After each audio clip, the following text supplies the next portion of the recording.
നമസ്കാരം. ഞാൻ doctor Nijil Cletus, Indira Gandhi cooperative ഹോസ്പിറ്റലിലെ കൺസൾട്ടൻറ്റ് ഇൻ്റർവെൻഷണൽ കാർഡിയോളജിസ്റ്റാണ്. ഇന്ന് ഞാൻ സംസാരിക്കാൻ ആഗ്രഹിക്കുന്നത് ഡയബറ്റീസ് അഥവാ ഹൈ ബ്ലഡ് ഷുഗർ ലെവൽസ് ഉള്ള ആൾക്കാരിൽ ബി പി ഒരു ക്രമാതീതമായിട്ട് കൂടുകയും അതുപോലെ കൊളസ്ട്രോൾ വളരെയധികം കൂടാനുള്ള സാധ്യത കൂടുതലാണ്. നോർമൽ ആൾക്കാരെ അപേക്ഷിച്ച് ഡയബറ്റീസ് ഉള്ള ആൾക്കാരിൽ ഈ അസുഖങ്ങൾ വരാനുള്ള സാധ്യത കൂടുതലാണ്. അപ്പോൾ അതിനെക്കുറിച്ച് ഒരു അവയർനെസ് തരിക എന്നാണ് ഞാനിപ്പോൾ പറയാൻ ഉദ്ദേശിക്കുന്നത്.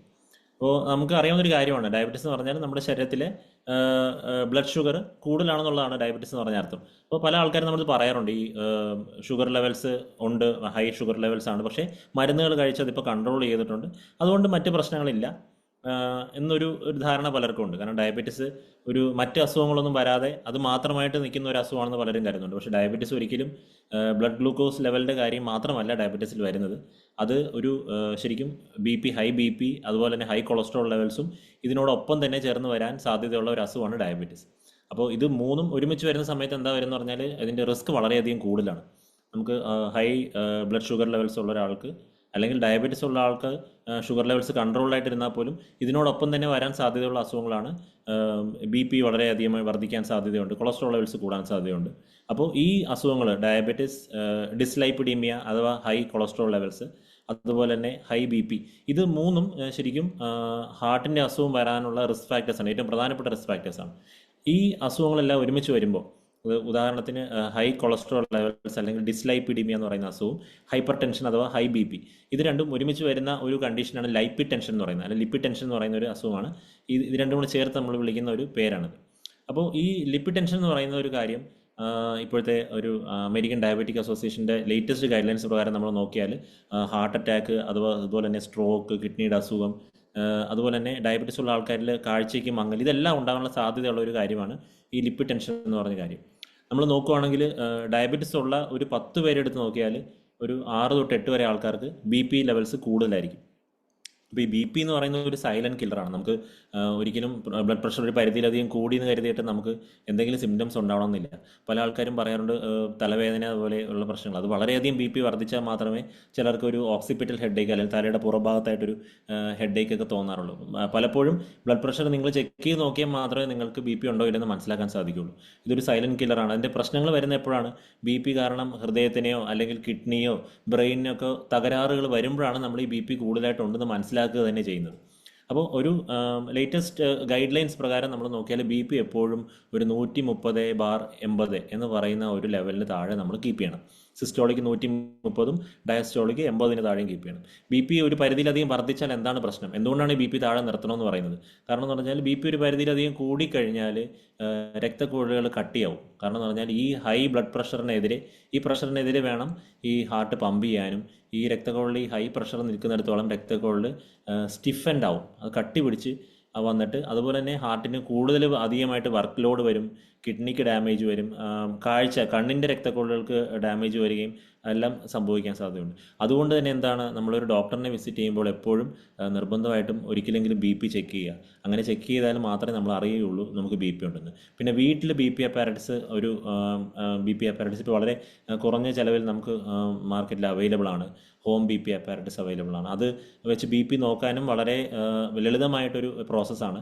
അത് വെച്ച് നോക്കിയാൽ നമ്മൾ കുറച്ചുകൂടെ അക്യുറസി ഉണ്ട്. കാരണം ഒരു ഹോസ്പിറ്റലിൽ ചെല്ലുമ്പോൾ എന്താണ്, നിങ്ങൾ ഡോക്ടറിനെ കാണുമ്പോൾ അല്ലെങ്കിൽ ആ ഹോസ്പിറ്റലിലെ എൻവയോൺമെൻറ്റ് നിങ്ങൾക്ക് കൂടുതൽ ടെൻഷൻ തരും. അപ്പോൾ അതുകൊണ്ട് തന്നെ ബി പി കൂടാൻ സാധ്യതയുണ്ട്. വൈറ്റ് കോട്ട് ഹൈപ്പർ ടെൻഷൻ എന്നൊക്കെ പറയുന്നൊരു കാര്യം.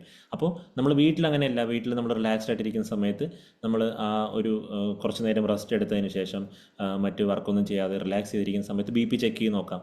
ആ വാല്യൂസിൻ്റെ ഒരു ശരാശരി 2-3 വാല്യൂസ് എടുത്ത് നോക്കി അതിൻ്റെ ആവറേജ് നോക്കുമ്പോൾ നമുക്ക് നമ്മുടെ ബി പി അറിയാൻ സാധിക്കും. അപ്പോൾ അങ്ങനെ ഒരിക്കലും നമ്മൾ ഈ ഹൈ ബ്ലഡ് പ്രഷർ എന്ന് പറയുന്ന കാര്യം നമ്മൾ ഇഗ്നോർ ചെയ്യാൻ പാടില്ല. ബി പി കൂടുതലായിട്ട് കാണുകയാണെങ്കിൽ ഡോക്ടറിനെ കൺസൾട്ട് ചെയ്യുക. പിന്നെ ഉള്ളത് ഡിസ്ലൈപ്പിഡീമിയ അഥവാ ഹൈ കൊളസ്ട്രോൾ. അങ്ങനെ വരുന്നത് ഡയബറ്റീസ് ഉള്ള ആൾക്കാരിൽ അതും ഒരു ഹൃദ്രോഗത്തിന് സാധ്യത കൂടുതലുള്ള ഒരു അസുഖമാണ്. ഈ കൊളസ്ട്രോൾ എന്ന് പറയുന്നത് നമ്മുടെ ബ്ലഡിലുള്ള ഒരു ഫാറ്റാണ്. രക്തക്കുഴലിൻ്റെ ഉള്ളിൽ കൊഴുപ്പ് അടിഞ്ഞു കൂടി നിൽക്കുന്നതാണ് ഈ കൊളസ്ട്രോൾ എന്ന് പറയുന്നത്. അപ്പോൾ ഈ ഡയബറ്റീസ് വരുമ്പോൾ എന്താ പറ്റുന്ന പറഞ്ഞാൽ ഈ ഹൈ കൊളസ്ട്രോൾ കുറച്ചുകൂടെ അപകടകാരിയാവും. അപ്പോൾ നമുക്ക് ഈ കൊളസ്ട്രോളിന് കുറേ ഘടകങ്ങളുണ്ട്. ഇപ്പോൾ ട്രൈഗ്ലിസറൈഡ്സ് എന്ന് പറയുന്ന ഒരു ഘടകമുണ്ട്. അത് ഡയബറ്റീസ് ഉള്ള ആൾക്കാരിൽ കൂടുതലായിട്ട് കാണാം, ഹൈ ട്രൈഗ്ലിസറൈഡ് ലെവൽസ് കാണാം.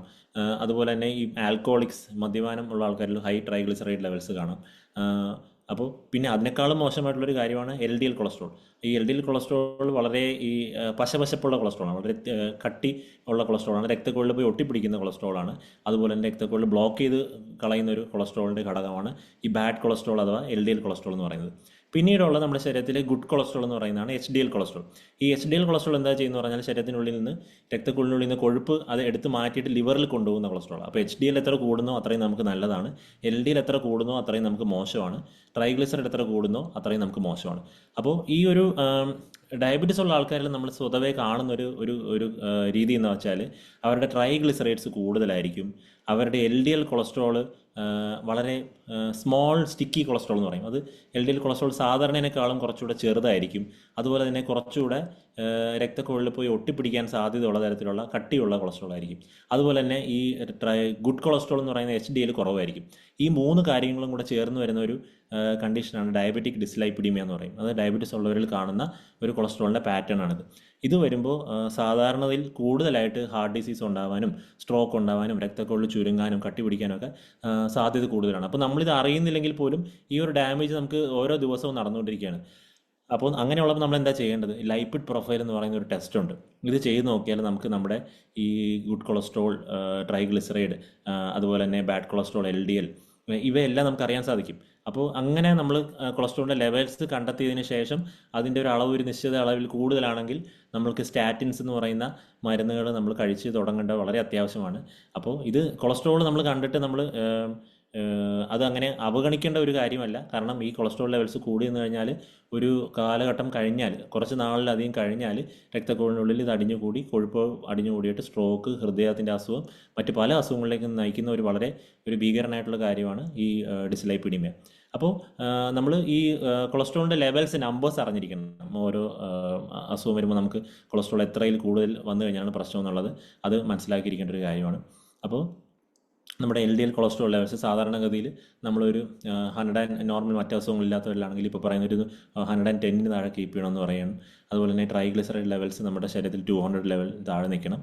എച്ച് ഡി എൽ കൊളസ്ട്രോൾ പിന്നെ നമുക്ക് കൺട്രോളുള്ള കാര്യമല്ല, ജനറ്റിക്കലി ഡിറ്റർമിൻഡ് ആണ് പല ആൾക്കാർക്കും. എക്സസൈസ് കൊണ്ട് നമുക്ക് ഈ എച്ച് ഡി എൽ അല്ലെങ്കിൽ നല്ല കൊളസ്ട്രോൾ കൂട്ടാൻ സാധിക്കും.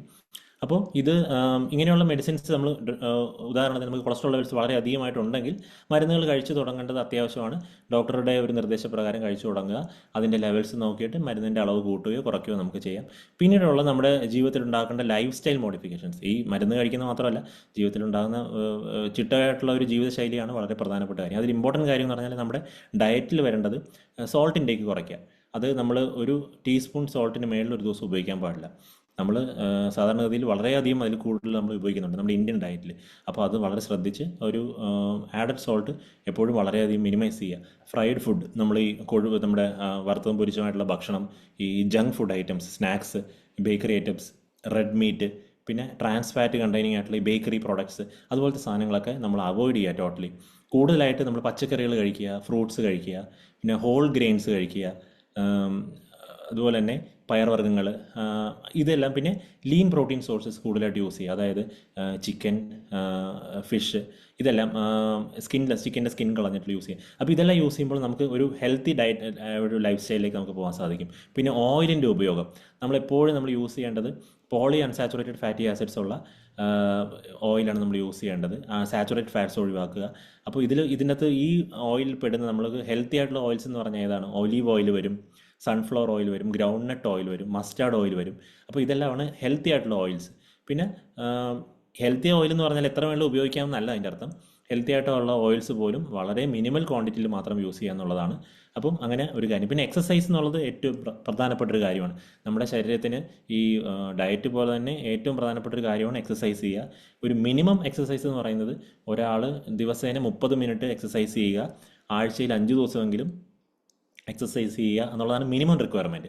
അതിൽ കൂടുതൽ നമ്മുടെ എക്സസൈസ് കപ്പാസിറ്റി ഇമ്പ്രൂവ് ചെയ്യുന്നതനുസരിച്ച് നമുക്കത് കൂട്ടിക്കൊണ്ട് വരാം.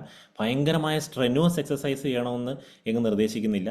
പക്ഷേ നമ്മുടെ ബോഡിയുടെ എക്സസൈസ് കപ്പാസിറ്റി ഇമ്പ്രൂവ് ചെയ്യുന്നതനുസരിച്ച് നമുക്ക് ഈ വാക്കിംഗ് എന്ന് പറയുന്ന മിനിമം എക്സസൈസ് ചെയ്യുന്ന നമുക്ക് ജോഗിങ് ചെയ്യാം, സൈക്ലിംഗ് ചെയ്യാം, സ്വിമ്മിങ് ചെയ്യാം, അതുപോലെ ഡാൻസിങ്, നമുക്ക് ഇഷ്ടപ്പെട്ട കാര്യങ്ങളിലേക്ക് നീങ്ങാം. എക്സസൈസും നമ്മുടെ പാഷനും ഒരുമിച്ച് കൊണ്ടുപോകാം. അങ്ങനെയുള്ള കാര്യങ്ങൾ ചെയ്യാം. നമ്മൾ മനസ്സിലാക്കേണ്ട കാര്യം എന്ന് പറഞ്ഞാൽ എക്സസൈസ് നമുക്ക് എപ്പോഴും തുടങ്ങാൻ ആൾക്കാർക്ക് മടിയാണ്. പല ആൾക്കാരും മരുന്ന് കഴിച്ചു തുടങ്ങുന്നതിന് അവർക്ക് ബുദ്ധിമുട്ടില്ല, പക്ഷേ എക്സസൈസ് ചെയ്യാൻ ബുദ്ധിമുട്ടാണ്. അപ്പോൾ അങ്ങനെയുള്ള സിറ്റുവേഷനിൽ നമ്മൾ എപ്പോഴും ഒരു ചെറിയ സ്റ്റെപ്പ് അറ്റ്ലീസ്റ്റ് എടുക്കുക. അറ്റ്ലീസ്റ്റ് ഒരു ദിവസേന ഒരു 5 മിനിറ്റ് നടക്കാൻ സാധിക്കുമെങ്കിൽ അത്രയും നല്ലത്. അത് പിന്നെ നമുക്ക് പടിപടിയായി ഉയർത്തിക്കൊണ്ടുവരാൻ നമുക്ക് സാധിക്കും. പിന്നെ ഉള്ള കാര്യം നമ്മുടെ ബോഡി വെയിറ്റ് മെയിൻറ്റെയിൻ ചെയ്യുക എന്നുള്ളത്. ഒരു ശരിക്കും പല അസുഖങ്ങളും നമ്മുടെ ബോഡി വെയിറ്റ് നോർമലൈസ് ആക്കി കഴിഞ്ഞാൽ പല അസുഖങ്ങളിൽ നിന്ന് നമുക്ക് മുക്തി നേടാൻ സാധിക്കും. BP ലെവൽസ് കുറച്ച് കൊണ്ടുവരാൻ സാധിക്കും, ഷുഗർ ലെവൽസ് കുറച്ച് കൊണ്ടുവരാൻ സാധിക്കും, കൊളസ്ട്രോൾ നോർമലൈസ് ചെയ്ത് കൊണ്ടുവരാൻ സാധിക്കും. അപ്പോൾ ഒരു ഓവർ വെയിറ്റ് ആയിട്ടുള്ള ഒരാൾക്ക് അയാളുടെ വെയിറ്റ് ഒരു 5 to 7% കുറച്ച് കൊണ്ടുവരുന്ന വഴി അയാൾക്ക് പല അസുഖങ്ങളും ഓൾമോസ്റ്റ് ഡയബറ്റീസ് റിവേഴ്സ് വരെ ചെയ്യാൻ സാധിക്കും. അതുപോലെ തന്നെ sugar levels BP levels normalise ചെയ്ത് കൊണ്ടുവരാൻ സാധിക്കും, കൊളസ്ട്രോൾ നോർമലാക്കാൻ സാധിക്കും. പിന്നെ ഇതിന് ഉള്ളൊരു കട്ട് ഓഫ് നമ്പേഴ്സ് അറിഞ്ഞിരിക്കാം. നമ്മുടെ വേസ്റ്റ് ലൈൻ, നമ്മുടെ പാൻറ്റിൻ്റെ സൈസ് നോക്കിയാൽ അറിയാൻ പറ്റും. പാൻറ്റിൻ്റെ സൈസ് കൂടുന്നതനുസരിച്ച് നമ്മുടെ ഹാർട്ടിൻ്റെ പ്രശ്നം കൂടാനുള്ള സാധ്യതയാണ്. നമുക്ക് മറ്റ് അസുഖങ്ങൾ ഡയബറ്റീസും കൊളസ്ട്രോളും BP എല്ലാം കൂടാനുള്ള സാധ്യതയുണ്ടെന്ന് മനസ്സിലായിക്കോണം. അതുപോലെ തന്നെ നമ്മുടെ waste line more than 90 centimetres ആയി കഴിഞ്ഞാൽ അത് മോശമാണ്. ആണുങ്ങളിൽ 90 സെൻറ്റിമീറ്ററിൽ താഴെ ആയിരിക്കണം അവരുടെ ഒരു അരക്കെട്ടിൻ്റെ വേസ്റ്റ് ലൈനിലുള്ള മെഷർമെൻറ്റ് നോക്കുമ്പോൾ. അതുപോലെ തന്നെ സ്ത്രീകളിൽ 80 സെൻറ്റിമീറ്റേഴ്സിന് താഴെ ആയിരിക്കണം. പിന്നെ മറ്റുള്ള നമ്മുടെ ഈ മോശമായിട്ടുള്ള ദുശ്ശീലങ്ങൾ ആയിട്ടുള്ള കാര്യങ്ങളെല്ലാം ഒഴിവാക്കുക. സ്മോക്കിംഗ്, അത് ഒരു ഡയബറ്റിക് ആയിട്ടുള്ള ആൾ സ്മോക്കിംഗ് കൂടെ ചെയ്യുകയാണെങ്കിൽ ഹൃദയാഘാതം ഉണ്ടാകാനുള്ള സാധ്യത 10 മടങ്ങാണ്, വളരെയധികമായിട്ട് കൂടും. അതുപോലെ തന്നെ സ്ട്രോക്ക് ഉണ്ടാകാനുള്ള സാധ്യത വളരെയധികം കൂടും. പൂർണ്ണമായിട്ട് നിർത്തുക എന്നുള്ളതാണ് ഇതിനകത്ത് വേറെ ഒരു ഡൗട്ടും ഇല്ലാത്ത കാര്യമാണ്. ആൽക്കഹോൾ അവോയ്ഡ് ചെയ്യുക. കാരണം മദ്യപാനം ഒരു അളവിൽ നല്ലതാണെന്നൊക്കെ പറയുന്നത് വളരെ തെറ്റായിട്ടുള്ളൊരു അറിവാണ്. ആൽക്കഹോൾ കാരണം ഹാർട്ടിൻ്റെ അസുഖം മാത്രമല്ല ഈ ക്യാൻസേഴ്സിനുള്ള ഒരു സാധ്യത കൂടുതലാണ് മദ്യപാനം ചെയ്യുന്ന ആൾക്കാരിൽ. അതുപോലെ തന്നെ BP ലെവൽസ് കൂടാൻ സാധ്യതയുണ്ട്. അപ്പോൾ ഇത്രയും കാര്യങ്ങൾ പറഞ്ഞത് എനിക്ക് കീ പോയിൻറ്റ്സ് ആയിട്ട് നിങ്ങൾക്ക് പറയാനുള്ള കാര്യങ്ങൾ പറഞ്ഞാൽ, ഒന്നാമത്തെ കാര്യം, നിങ്ങൾ ഹോസ്പിറ്റൽ വിസിറ്റ് ചെയ്യുന്ന സമയത്ത് നിങ്ങളുടെ BP ബ്ലഡ് പ്രഷർ ഒരിക്കലെങ്കിലും പരിശോധിക്കുക. പിന്നെ വർഷത്തിലൊരിക്കൽ നിങ്ങളുടെ കൊളസ്ട്രോൾ ലെവൽസ്, ലൈപ്പിഡ് പ്രൊഫൈൽ എന്ന് പറഞ്ഞ ഒരു ഫുൾ ലൈപ്പിഡ് പ്രൊഫൈൽ ചെക്ക് ചെയ്യുക. പിന്നെ blood glucose levels at least once a year check ചെയ്യുക.